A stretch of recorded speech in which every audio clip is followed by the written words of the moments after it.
Kelly, now on AM Extra. You know what they say about all work and no play? A new podcast is tackling a central question to American life. How do you build a career when everything around it keeps changing? Right, it's a question I've certainly asked myself. Work Shaped Life is produced by the founder of the Portland-based public relations agency, Chief Scott Creative. And joining us now live to talk about the new show and how it navigates one of the biggest parts of our lives is the host of the show, Dave Weish. Thank you so much for joining us this morning. Yeah, thanks for having me. Yeah, this is a topic I'm so glad that you're tackling. Whether it be in college, early in your career, you receive so much solicited, unsolicited advice about your career and work-life balance. Tell us about your background in this realm. Well, I mean, there's a couple things. One, I've been interviewing people about their work for about 30 years. Wow. It started with authors and artists, but in the last 15 years, it's kind of branched out to be everybody. So it's just become a fascination. And I guess I would say people's lives, people's work lives are so different. Right. But you don't necessarily recognize what all these other people out there are doing and how it's impacting their lives. And I guess that curiosity just kind of got to me. Sure. Amazing. I know I always joke about, like, I don't really know what a lot of my friends do for work. We just sometimes talk about how we're trying to kind of get that balance, find that work that is both fulfilling but not all-encompassing, and how you make it fit into everyday life. And you're digging into that in a new podcast, which just premiered yesterday. Congratulations. Thank you. What can we expect from this show? Well, it's really investigating this idea of how people's work shapes their life and how their life shapes their work. And so we talk to all kinds of people in all kinds of fields, desk jobs, not desk jobs, older in their career, starting out, crazy transitional moments. I interviewed someone recently. Literally 2 hours before the interview, she had walked out of the Pentagon on her last day at the Department of War. Oh my gosh. Wow. So, and you know what it's like when you leave a job, any job for the last time. Yeah. She quit, she did not get fired. But so it's that, it's really investigating this question of how do we keep changing, we keep growing, our lives change, and the world keeps changing and the job market keeps changing. So how do we find a career that's actually going to satisfy us? Right, and it's such a timely podcast and topic, especially given how volatile the job market is right now.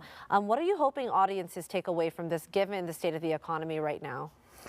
Well, you know, it's not a self-help show, but I think it's helpful in a lot of ways. I interviewed one of the ones that just launched yesterday is an executive recruiter, Katie Silver. And so she has a really interesting perspective on what people are dealing with right now in the job market. I think it's really just a window into lots of people's lives that you might not otherwise see. And really to see that almost no matter what you do, you're dealing with a lot of the same questions, as different as your jobs might be. Right.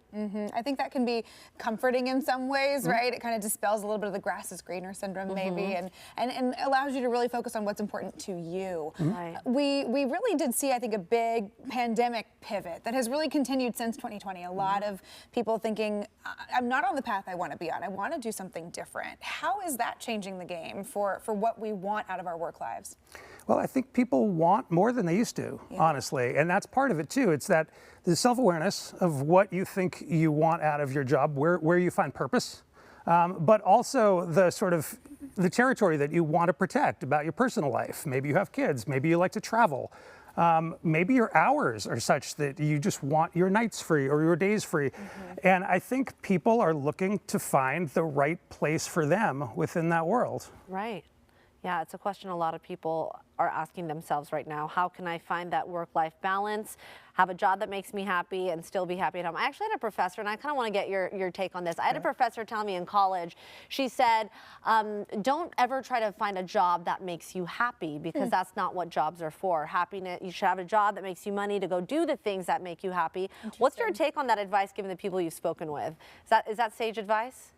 No, I don't think so. Yeah, okay. So in college, I had a quote from Ecclesiastes on the side of my computer. And it was basically that you should be happy in your work because that's how you're going to spend your life. And to be clear, I found the quote in the liner notes of a John Mellencamp album. It was not some like great intellectual pursuit. But that's always been really meaningful to me. It doesn't mean that your job should just be fun.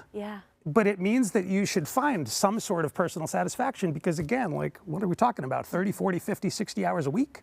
So if that's not time well spent, then It's kind of tough. And so many of the demands in the workplace today are not what previous generations had. So yeah, there are these shifting views around it. It's an interesting conversation, one that we would love to continue, but you're going to have to continue it with Dave's podcast. Thanks for being here. Yeah. It's great to have you this morning. If you want to learn more about Work-Shaped Life, the first 3 episodes of the new pod out now. You can find links to listen when you check out this story on coin.com. Just click on